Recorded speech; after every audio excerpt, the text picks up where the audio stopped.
참으로 어이없는 일이 일어나고 있습니다. 대붕호라는 호수 이름을 들어보신 적 있나요? 없죠? 없으니까 없는 겁니다. 이런 대붕호라는 호수는 없습니다. 지금 문재인 정권이 친중해도 이렇게 굴욕적으로 친중 정권인지 정말 알 수가 없습니다. 그런 굴욕적인 문재인 정권의 친중 정권의 단면을 보여주는 일화 하나가 또 생겼습니다. 8호에 있는 수력발전소, 여러분 한번 가봤을 겁니다. 화천발전소 아시죠? 강원도에 있는 화천발전소. 이 화천발전소가 거기 있습니다.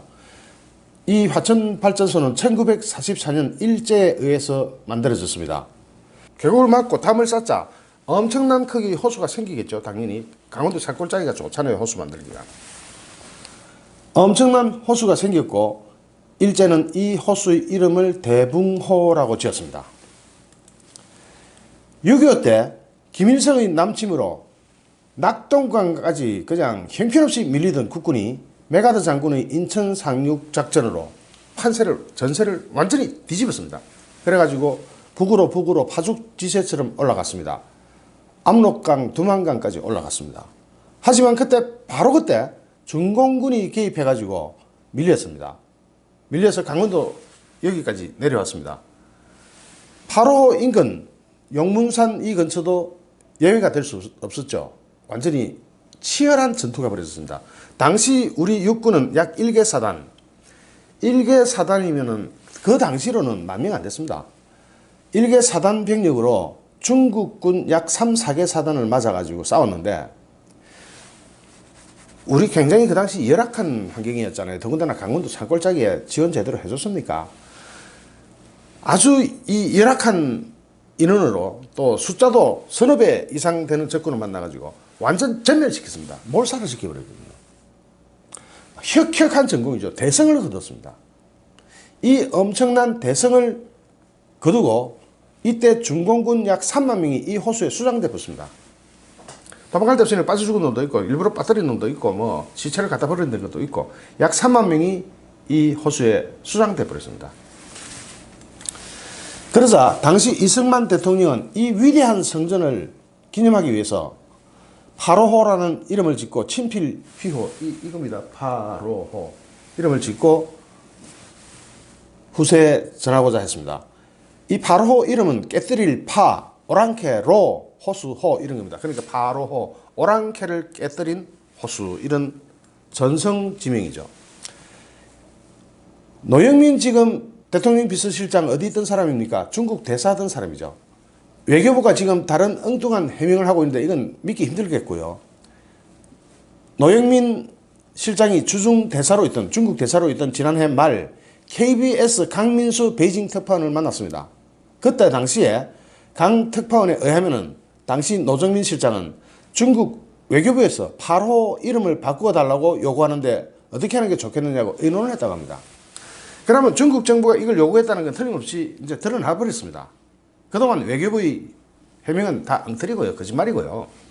강민수 베이징 특파원이네요. 강민수 베이징 특파원이 다 불어버렸습니다.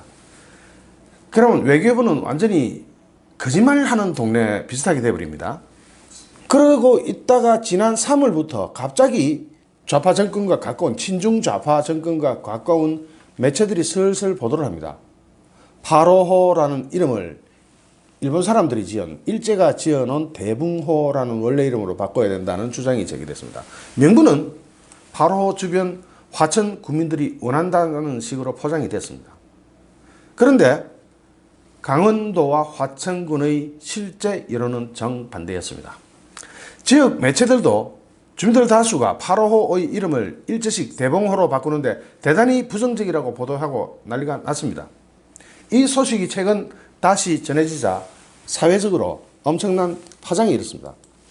이 8호호라는 이런 이름은요, 성전 지명입니다. 전쟁에서 크게 승리한 이 지명입니다. 그 전에 이름을 바꾸는 거죠. 성전 이기고 나면은 이런 일이 자주 있습니다.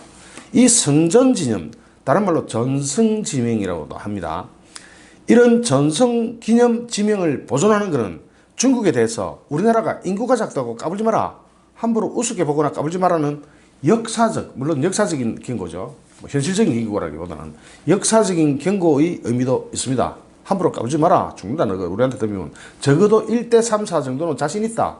우리나라 한 사람이 너가 서너 명 정도는 수상시켜버린다. 뭐 이런 의미가 있죠. 만약에 이런 지명을 바꾼다면 행주산성의 행주대첩은 어찌 됩니까?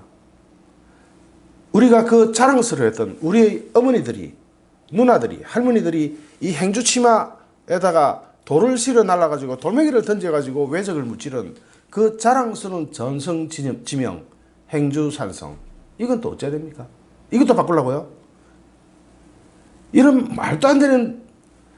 그리고 강강수월래, 이건 지명은 아니지만 이순신 장군의 성전을 기리기 위해서 지금도 기억하고 있죠. 이건 전승가라 그럽니다. 이런 거는 전승가, 이겨서 만들어진 노래다, 또는 이길 수 있게 만들어진 노래다, 또는 승리를 기념하기 위해서 보존하는 노래다 해가 전승가라 그럽니다. 우리 가요할 때 가짜 그겁니다. 역사적 의미가 큰 승전 지명을 당시 적국이 지금의 중국이라고 해서 바꿔준다면 행주산성이나 강강수월래도 바꿔줘야 되겠네요. 이게 말이나 됩니까? 논리가 맞습니까? 이게 이런 엉터리 같은 짓을 지금 마치 지역 주민들이 원하는 것처럼 그렇게 포장을 해가지고 작업을 하고 있는 겁니다. 이제 KBS, MBC, SBS 같은 가짜뉴스 기관들도 나서서 가짜뉴스를 만들어 퍼뜨리고 있는 모양입니다. 정말로 이 가짜뉴스를 우리나라 대부분의 매체가 이런 식으로 한다면 그게 진짜 매체입니까? 진짜 뉴스입니까? 가짜뉴스고 가짜 매체지. 문재인 정권의 친중 4대 굴욕 사례는 이루 헤아릴 수도 없이 많습니다. 중국에 갔을 때 대통령 취급은커녕 사람 취급도 제대로 못 받아가지고 우리 대한민국 국격을 그렇게 떨어뜨리고 우리 국민을 그렇게 개망신을 시키더니 아직도 친중 타령입니까? 지금 이거는 기자가 얻어 터지는 장면입니다. 혼밥 행위는 놔두고 사람 대접 못 받아가지고 우리가 다른 후진국의 대통령이라도 외교부 직원이 나가서 접대합니다. 그런데 일국의 대통령을 너희끼리 밥 먹으라 해가지고 혼밥시키고 이렇게 기자를 개패듯이 패버리고 이런 취급 받으면서 이번에는 8호의 이름까지 바꿔줘야 됩니까? 8호는 자랑스러운 우리 역사의 성전지명 또는 전성지명입니다. 절대로 건드려서는 안 됩니다. 결코 있을 수 없는 일입니다. 좋아요, 구독하기, 공유하기는 저에게 엄청난 힘이 됩니다. 감사합니다.